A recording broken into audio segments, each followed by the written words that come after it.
I hope you all agree with me that it is crucial that the young people are engaged, that they are empowered to create solutions to some of the greatest climate challenges, greatest climate issues that we are facing today.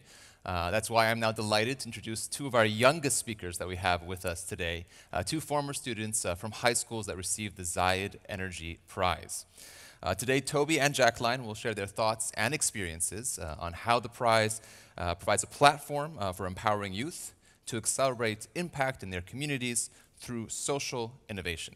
And so, without further ado, I'd like to invite up Toby Thorpe, Deputy Mayor, Huon Valley, Tasmania. Toby, please come to the stage.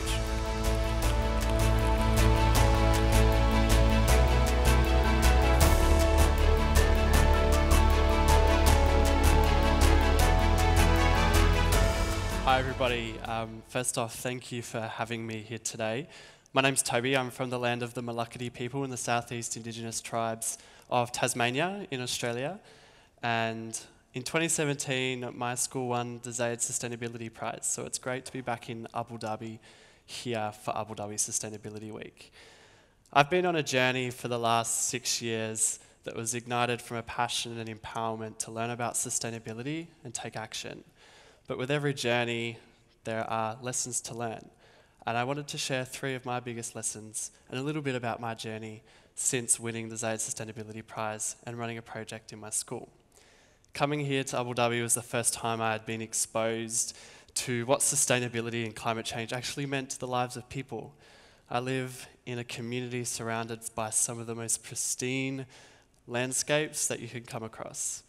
Being here in Abu Dhabi, meeting people, connecting with people, seeing what people are doing to have an impact on the world, it was incredibly empowering.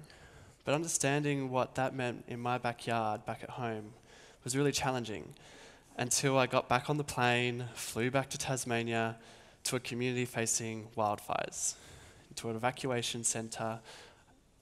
That's what climate change is in my backyard.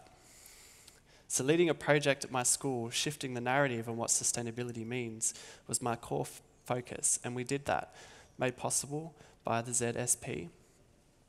But my journey went far further when I left school. Moved out of home, my parents really excited that I was going to move down the street until I told them I was going to Bali, Indonesia, where I went there to challenge myself and work with young people to help them build solutions to the world's biggest problems as well. Use the privilege that I have to empower a generation. And that's where my first lesson was made that I wanted to share with you today. And it's that sustainability is not just our challenge, but our greatest opportunity, and probably my generation having the first opportunity to change the world with solutions. That's the power of making an impact on the world. So I worked through Southeast Asia. I learned how to cook rice for the first time. I did all these things. And I was feeling incredibly disconnected to my generation back at home and wanting to make an impact back home in a local community, because that's incredibly important as well. So I went back home. I spent time working with my teachers, with my family, with my colleagues. I went to my first COP, questioning how COP24 had existed for longer than I'd been alive, talks about climate change. And then I went back home and I started the biggest project that I've ever worked on, the Climate Leaders Program, which was from the passion of connecting with one another and feeling disconnected, is what if there's other young people that also feel this way too? So I started the Climate Leaders Program, which now annually engages thousands of students across Australia and the world in building solutions, empowerment, and igniting their interests to work in their local communities. A ripple effect from what happened here. And to date, we've worked with over 80,000 young people directly. And I'm incredibly proud of that. That's my second lesson, is that the power of connection and the importance of talking about empathy is underrated. We can't progress, we can't work together, and we can't make sure that sustainability continues to make important impacts on people's lives in countries all around the world unless we talk about empathy and connection.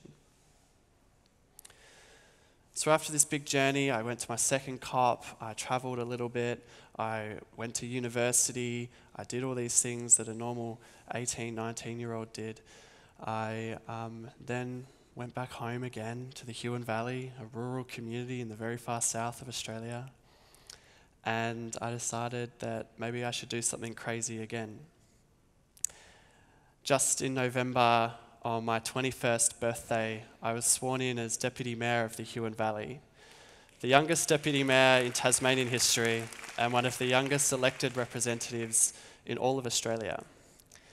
And something that I'm taking from Abu Dhabi Sustainability Week is a comment that Dr. Sultan Ahmed Al-Jaber said during the opening ceremony, is that next never stops.